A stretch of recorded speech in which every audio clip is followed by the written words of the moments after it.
All right, normally these are quiet videos. I don't have any intention of doing long demos at this point. So this is really just you getting to watch me work and be a weird warrior.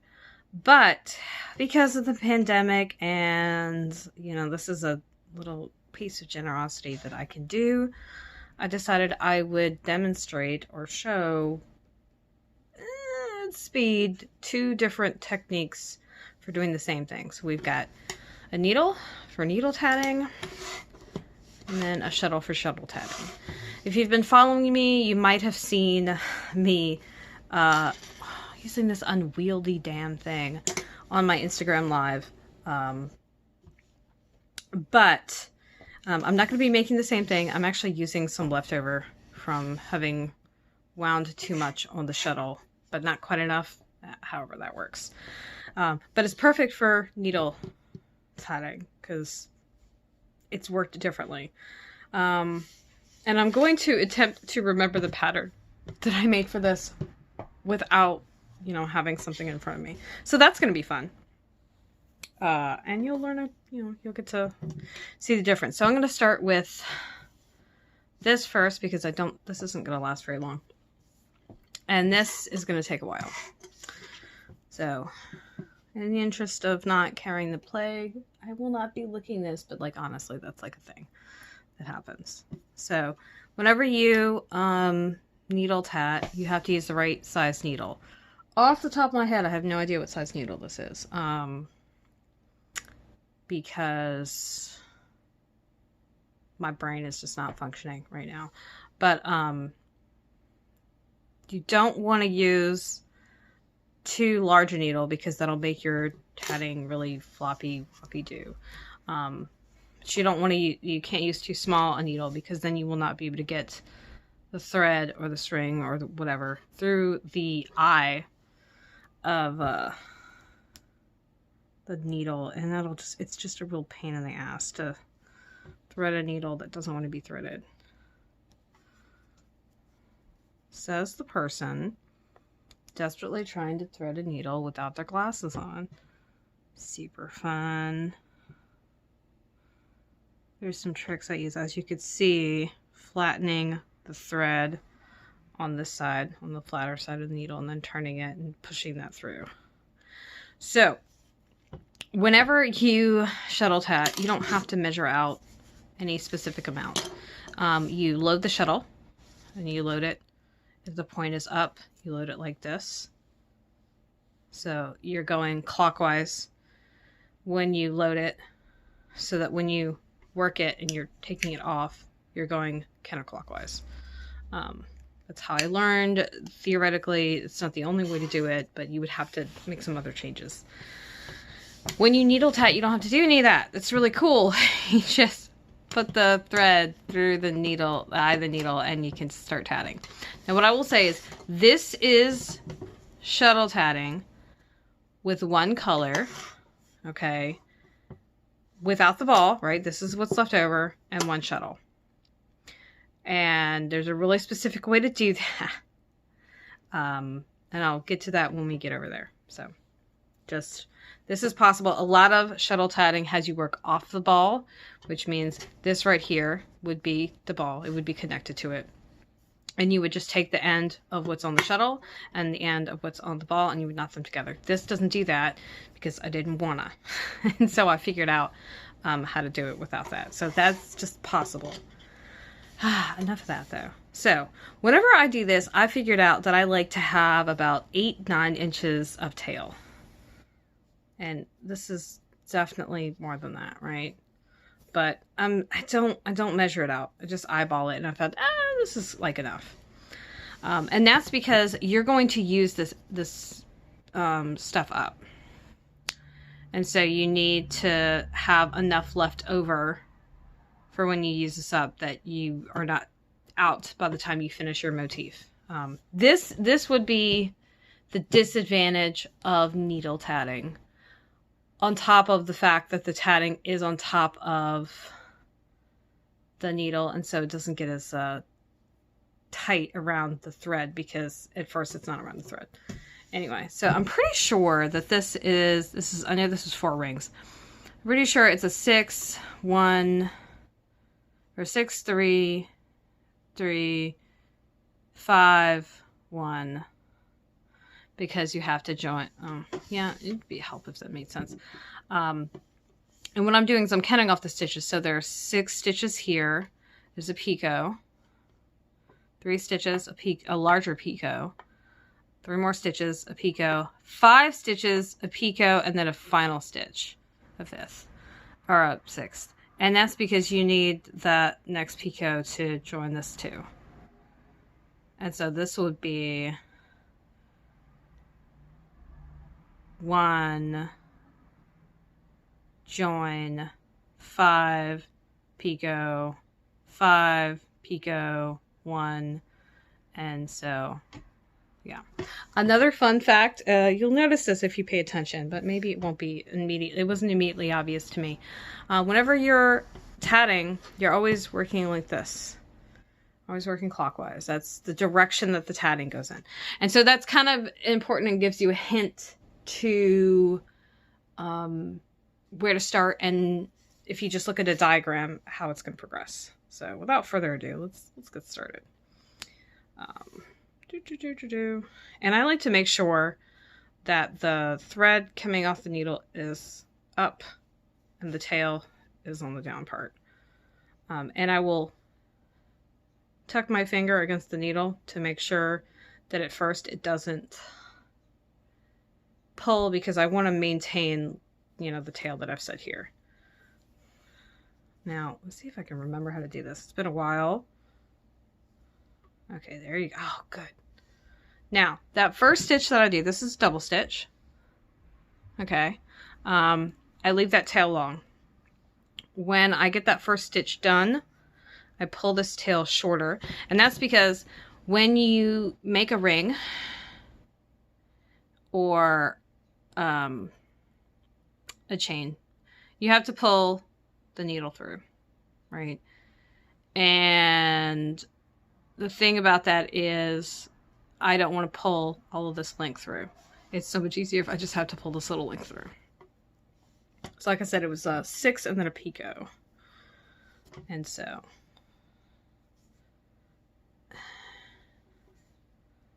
and the twisting, this was like the hardest thing for me to learn, because I watched somebody do this full speed and I was like, what is going on even?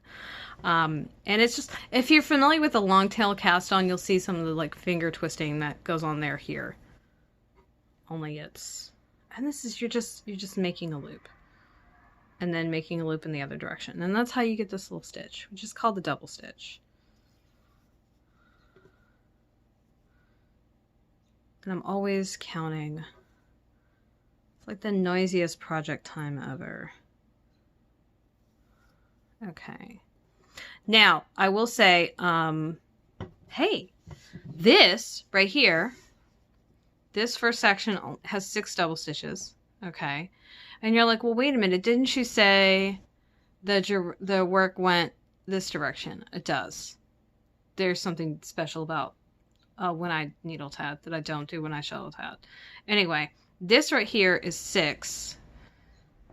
And all the rest of them have a divide, because this isn't, there's no picot for this to be joined to. Just like there's just 6 straight ones right here. So that's another thing. Okay, so we've got a picot. Now, there's a picot gauge. I've got one. I've never used it, to be honest with you. I eyeball it, really. And it's a lot easier to eyeball it with the needle than I feel like the shuttle. I want this to be the smaller one though, right? So I need to keep that in mind. And so I use my finger as a stopper, all right? And that's the first one. Now, another thing is when you're counting these stitches, right? The stitch before, there's a stitch before the picot and after the picot. Those count as stitches. So you don't count stitches, count another one, then make a picot. The picot starts, so the 3 that I have to make after this, that's the first one right there. You're always going to make a stitch when you form one.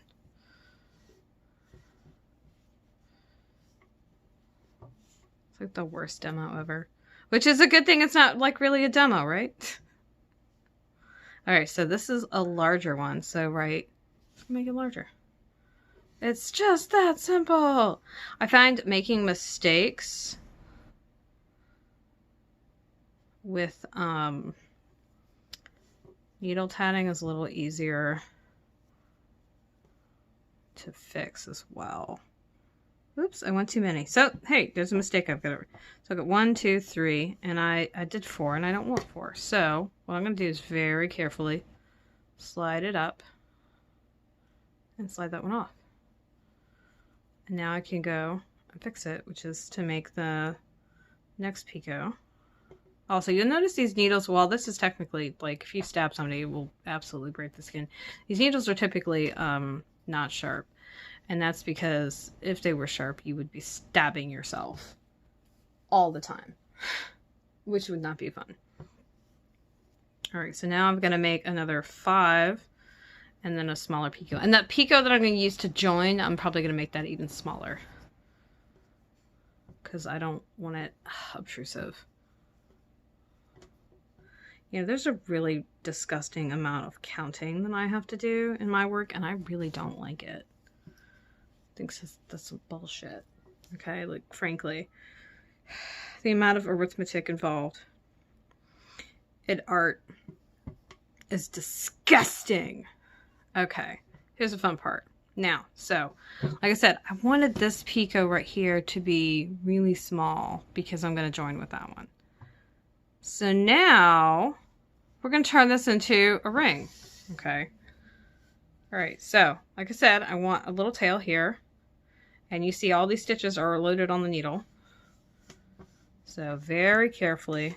This is also why you don't want to use a needle that's the wrong side. You're going to slide all of these off of here, okay? Now when you do this, you notice that tail, and when you start it, it's going to form a loop. You're going to go from the back to the front, okay? And once you do that, you're good to go. You can tighten it. Okay, so that's not coming out. And then you're going to tighten it the rest of the way like this. And ta-da! You've made a ring. And if you want to, you know, even your picots out so they look nice. Ta-da! Now, right, see? You see? Now the ring has formed in that direction. Right? Like I said. Now you're like, wait a minute, didn't you say that this top portion right here is the one without the picot, and this one right here's got the picot? Hey, guess what? That portion's right here. Because now we're going to turn the work and Not everybody who needle tats does that. I learned to do that, and now I do that. So here's the thing with that. Quick little by the way. This is reversing. Okay? When I shuttle tat, I reverse. It's called reverse work. Reversing is flipping on a horizontal axis. Turning is flipping on a vertical axis. So I'm going to turn it right now. Watch these threads. Okay, so this thread on the needle is coming off from the side.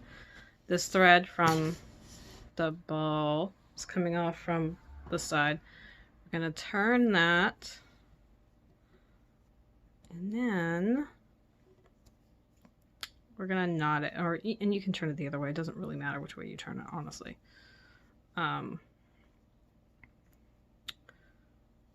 But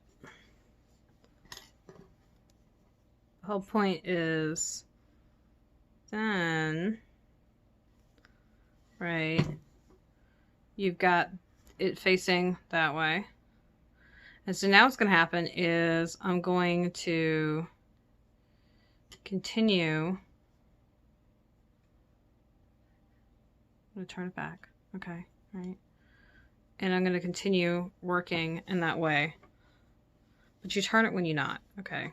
I know it's now reversed. Don't worry about it. It's fine. Because here's what I'm going to do. I'm going to keep working in this direction like that. And so that means I'm going to keep this guy out of the way, right? We don't need that one. And always make sure you're working with the right one. We're gonna do our first. Okay. And then we're gonna do a little join. All right, so that means you're gonna stick this needle through the tiny, tiny ass picot. And you're basically going to draw up a loop, kind of like you would do with a crochet hook. This is one of the reasons why you'll see people either crochet, which uses an implement that looks like a very weird tiny crochet hook, or you'll see a shuttle that has a crochet hook on the end. And this is also why the point is there. It's helpful to just do this. So I've joined that. Right now I can keep going. And we're going to do 5 because we've got our 6th one right here.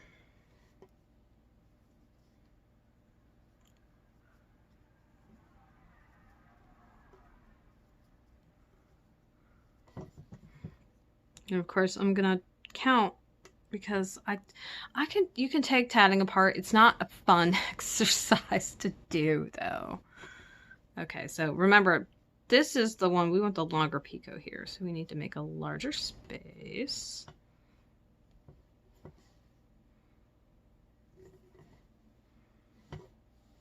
I think tatting with variegated thread is always interesting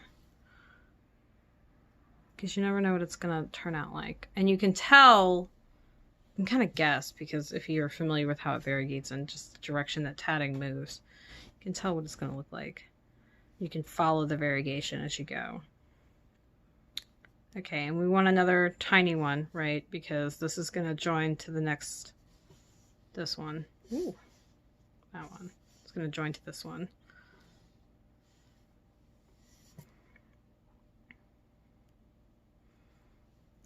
All right, and remember, you know, keep that tail small because it just makes it so much easier.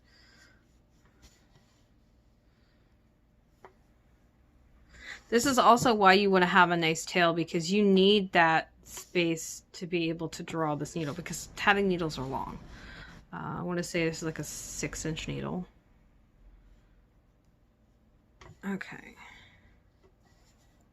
Okay, so now I'm going to do like this. I'm going to, right, reversing the work, or turning the work, sorry. And it looks like I'm reversing and turning it, and I kind of am, because I'm turning it this way. And that's just so I can make this not, oh my gosh. And I can tell you where I'm going to go next, because I know that I've got to join this next small ring to this. So whatever I do, I have to start where I'm going to go there. So, and I'm not using, never using the tail thread. But I do want it out of my way.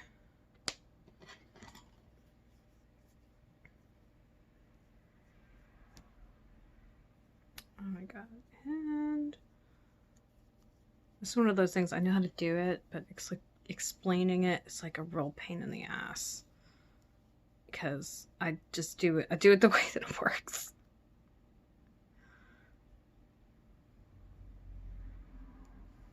So I'm still following, look, I'm still following the damn rules, okay? Where I'm working in that general direction.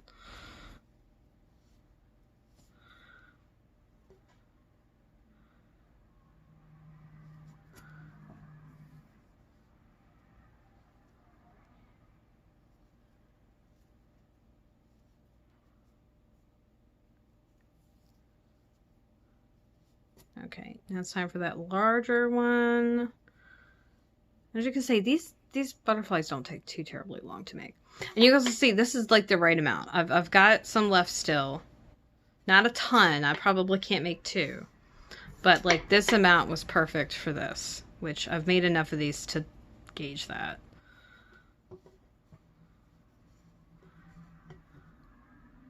Which is as good as, that's as good as estimating the amount of fucking thread that you need. So after you've been doing something a while, you can say, I probably need a little more than this.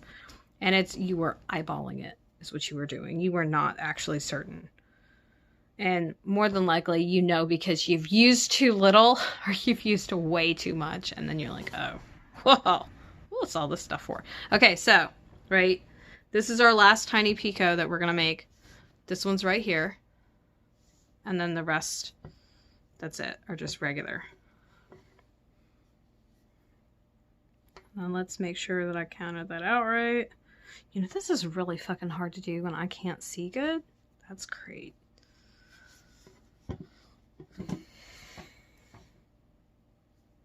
It's really awesome to do in the shifting light that I've got going on in my office too. I don't know if you're noticing it, but I am.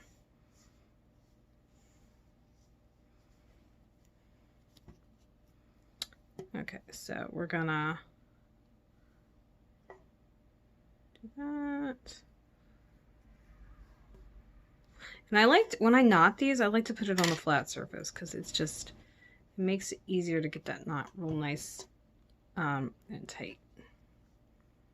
Okay, so remember, don't work with this thread.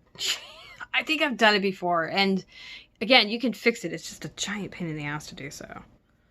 So, we're just going to flip this out of the way. Okay, so right, and I just start there because it's easier. It's easiest to start there. We definitely want this out of the way. Okay, so now we've got to do, we've joined our last one, we're going to do 5, then the small, 3, the larger, 3, the small, and then 6.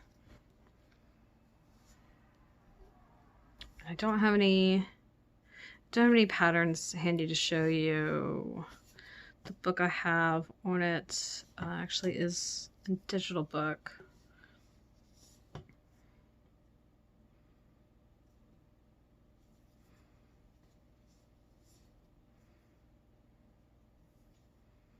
Now I've got that Missy Elliott song playing in my head. Is it worth it? Can you work it? So keep talking about reversing it and flipping it and turning it. Just great. Damn earworms. I've also seen memes of that song a couple times in the pandemic thus far. From 2 different sources. Same one, too, by the way.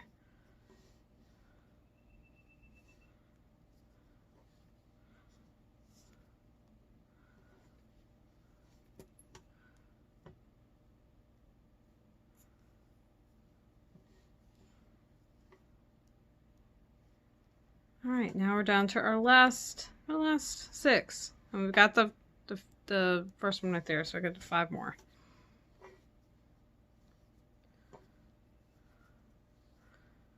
And I gotta say, I don't think either one is really quicker.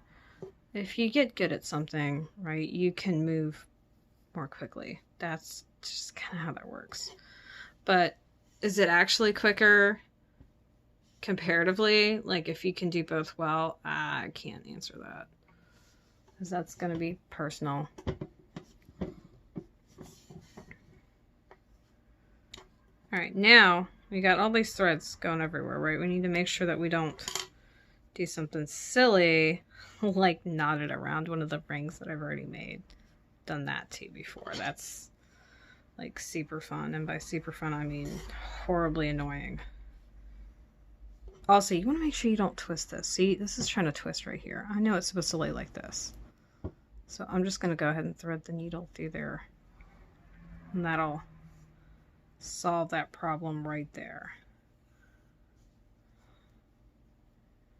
Okay. Now, here's a little thing about this. Okay, before I finish it off. If you look, you'll see that you can see all the stitches along the side. If you flip it over, you'll see that when you have a picot, on the wrong side there's an interruption to that. I know it's really tiny. Just deal with it. It's fine. That says that this is the right side for the ring. Okay? When you reverse work, back and forth, back and forth, back and forth, the rings will be the right side on one side, the chains will be the wrong side and will be the wrong side on that same side. And that's because you are flipping it back and forth. which if you stop and think about it, that makes sense. So this is the right side, right? Look how freaking cute that is.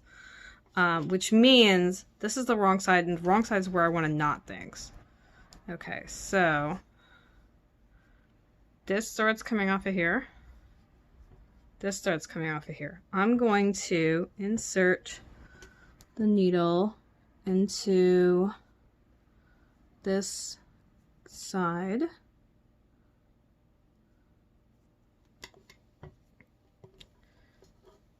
So all of the thread is on the same side. Okay, you need to get out of the way. You're in the way now. And then I like to square knot it. And I leave all of this stuff until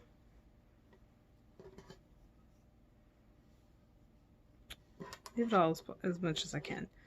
And this is the time where I could knot this, but since I'm gonna knot it right here anyway, I'm not worried about it. But normally I would theoretically knot that last ring. I'm not gonna bother with it. See, you can see that. There's that light change. And again, we want to make sure that it's nice and flat.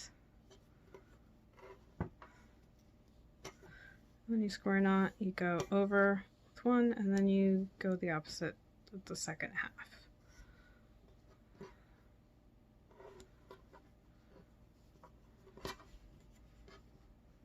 Okay. Ha-ha! Now, because I usually make these into tags, this is the other reason why I leave these so long. I'm going to make this into a tag, which means I want to leave enough so that I can overhand knot this. Now, with all of this in the way, I can do this. Or I can make it easier on myself, right? Which I usually do. And I say, okay, well, I know that this is here.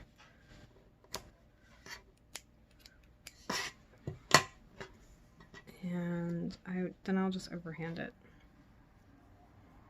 Usually I make these, don't make these tails too terribly long. So obviously snip snip with this too. And there you go. I've got a pretty freaking butterfly. Look at that. Freaking precious. Ideally, I would starch this, right? Make it nice and flat. I don't starch my butterflies at this point. Kind of gives them a more, I don't know, realistic look. But you can certainly starch and shape it. Or you can lay it flat. And if you're not hanging it from something, you can just do that knot and then weave these ends through some of these stitches, like one or two.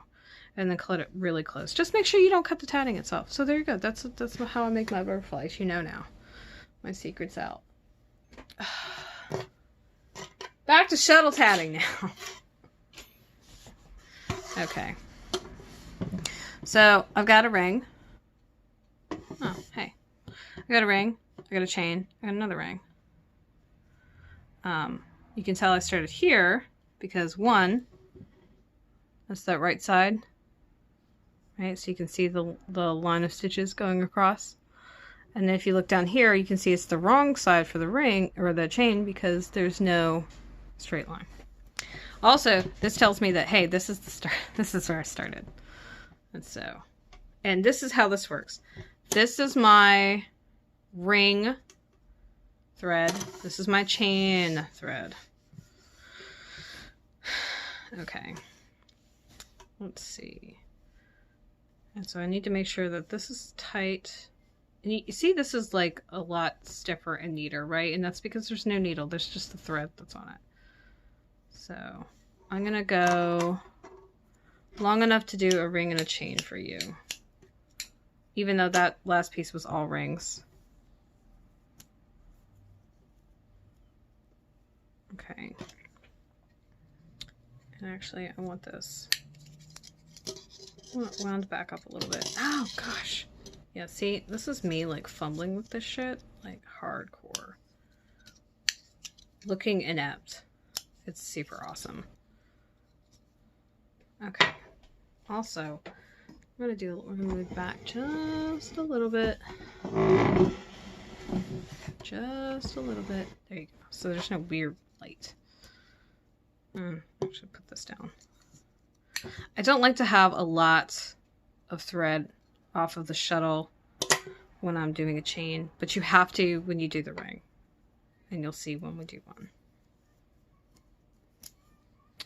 And usually I don't follow directions on how to anchor my thread, but like you need this thread to not move and not be in the way. So put that over there. And this is why. So you're going to take it, right? Thread's coming off the back of the shuttle. And you're going to scoop it under your fingers. Okay. Pass the shuttle over, under, and through that loop that you've made, right? And this is one of the big differences. So now, like, you're done, right? Nope, no, you're not done. You got to flip this bad boy. So this is where you have to let that, it's called flipping the knot. Because if you don't, then one, the thread won't move through it because you'll have knotted it. You'll just have knotted it. The other thing is that it'll just get stuck. Okay, so now you see we've made our first double stitch, and it's like tucked up against there, which is like what I want.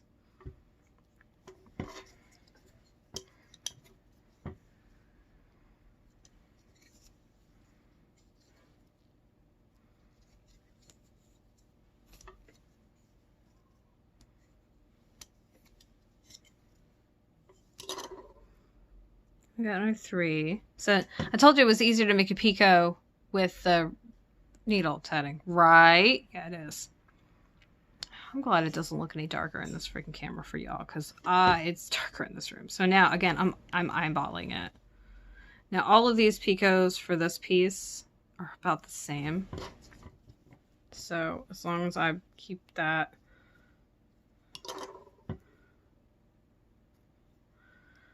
relatively close, it's good enough for me.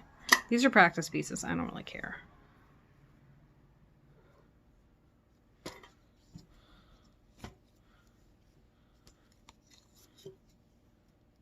Now, as you see, this thing being so freaking huge is what makes this, like, this is a really small space that I'm working through. And this is not the only, it's not the only way to hold this. The person, one of the people I learned from, they, when they're working, hold the shuttle a little bit differently than this.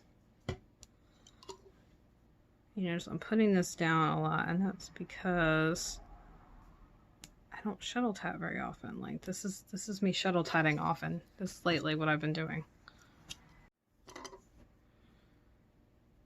And hey, how will you know whether you flipped a knot? Well, if you're making a ring, when you go to pull the ring at the end and you're not able to, you know that you didn't flip one of your knots, or at least one of them.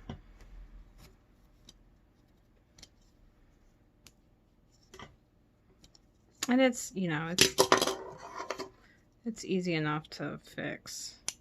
It's a pain in the butt to fix, though.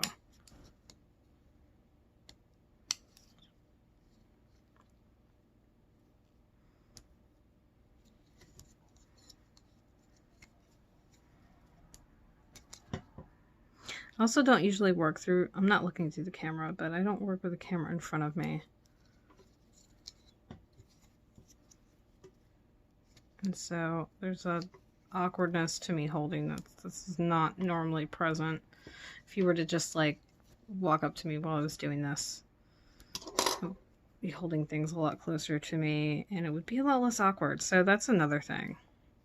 But you see how the work is going in that clockwise direction? Yeah. This is the last one. And I've memorized this pattern at this point.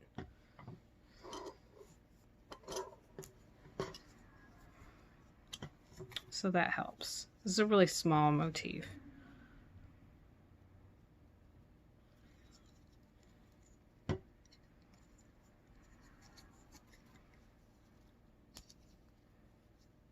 this right here is closer to how my teacher actually tats.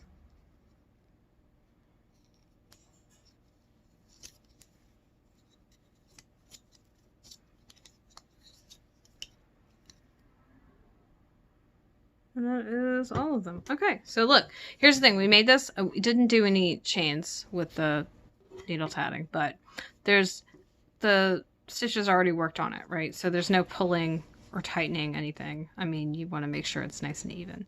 But there's your ring. Mostly even. And so, right, if we were turning it, we would do like this. And if I was turning it, then it would be working like this. I'm not. I'm instead gonna reverse it. Okay. Which means, I'll get that out of the way over there. We want this thread, which is the chain thread, want that out of the way. But we still want to make sure that we're working with it taut. So this is, right, this is not enough for me to make a ring. Because what you're going to do when you make the ring is you're going to loop it around your fingers. And you're going to put it right there. And I usually like to put my fingers down from that last stitch because I want this first stitch for this ring to butt up against that really, really tightly. And that's just because I don't want any gaps.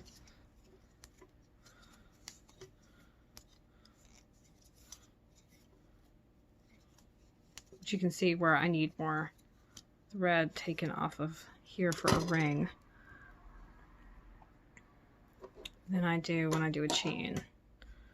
Okay, so I've got 3. I need to do one more.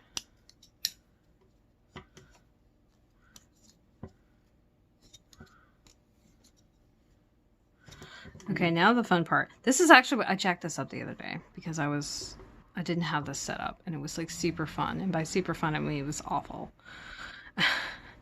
Because this is the shuttle thread. Put that over there. This is the ring, right? Opened up, cross our fingers. The chain thread's over here out of the way. This is our picot. We're gonna join it, okay?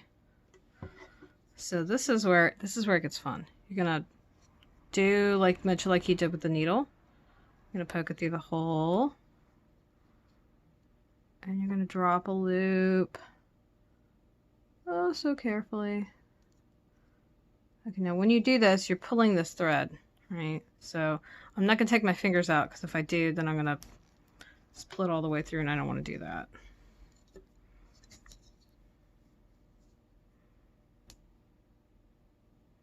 And tightening it is a really delicate operation because if you tighten it, if you pull it too hard, you're going to pull the thread through the picot to the other side, and you don't want to do that because you don't want to do that. Just trust me.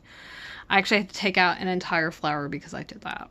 It was not fun because this tatting is a lot tighter than my needle tatting is, which is everybody's needle versus shuttle tatting. And so it was a giant pain in the ass. Now I also need to make sure that I did the right picot, right? So I want that middle one loose, and it is. Okay, and now there's a couple kinds of joins, and that was called join A in the book. And normally you don't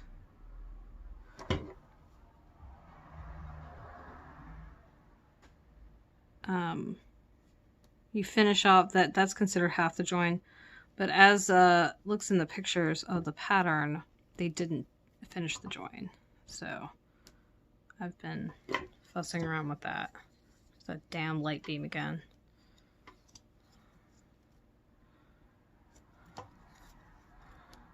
So here's our second picot. And you see there's 3. There's 1, 2, and then there's the one that joins those 2. And so that's the join. That's the first one. This is the second one. And we're going to make the third one in just a second.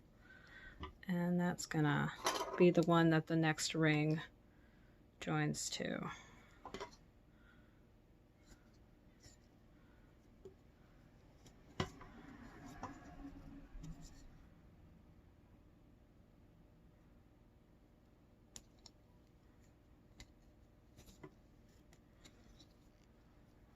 This is so much fun. So much fun. I don't really love working on camera, to be completely honest.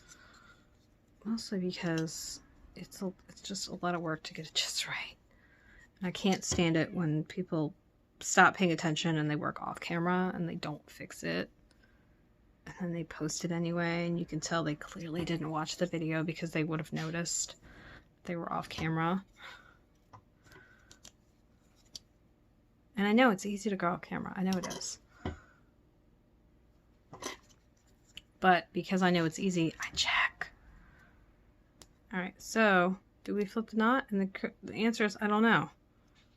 So if you're not sure, check. Take your time. Okay, so this is 4 picot, 1 picot, 1 picot 4. I think that's the pattern. Now, I want to make sure this isn't misshapen. I don't recommend making mistakes when you shuttle tat. It's way harder to pick the stuff apart. Like, way harder. Now, I could knot these things, but I don't feel the need to. So, we've got 3 rings, 2 chains. I already did a chain for you. I'm not going to do another one. And then the next part would be to flip this, put this off to the side, and do the chain, and just keep going until I have 6 of these and 6 chains, and then there you go. So, I hope that was interesting. I know, it's really chatty. We're gonna go back to a regular scheduled, none of your beeswax, just watch me work project times here soon. But I figured, because of how it was, I would just go ahead and just do this and let you see both. I'm going to try and figure out where it switches to what. And put it in the YouTube version of this, but since this is going up on Patreon, that really doesn't freaking matter. Anyway. Yay! So, needle tatting, shuttle tatting. They don't really look any different, right? Now, you will see, though, ring sizes aside, right? This does look looser, right? That looks tighter and flatter. And that's just because of how they're made. Alright, I'm gonna go. I got some orange juice calling my name. I'm tired. Want to do stuff. Want to read. Thanks for joining me. Let's see. Since I'm talking, Friday this should be Finished Object Friday. I don't know that I have anything finished. I mean, I finished that, right? It wasn't really something I was working on though. That was just like a demo, so I don't know that I have anything to share, but I'll rattle on because I was running my mouth on Wednesday, so we've got stuff to talk about, right? I've always got shit to talk about. I can just talk about nothing. I'm really good. It's kind of like, was it the show, Seinfeld, this fucking show about nothing, and then in Seinfeld they made that show that was about nothing. Yeah, I can do that. I'm like really good at that because I'm random as all get out. Anyway, I'm gonna go. I gotta get this video up, and I hear my hard drive screaming about it already. So, toodles! See you tomorrow!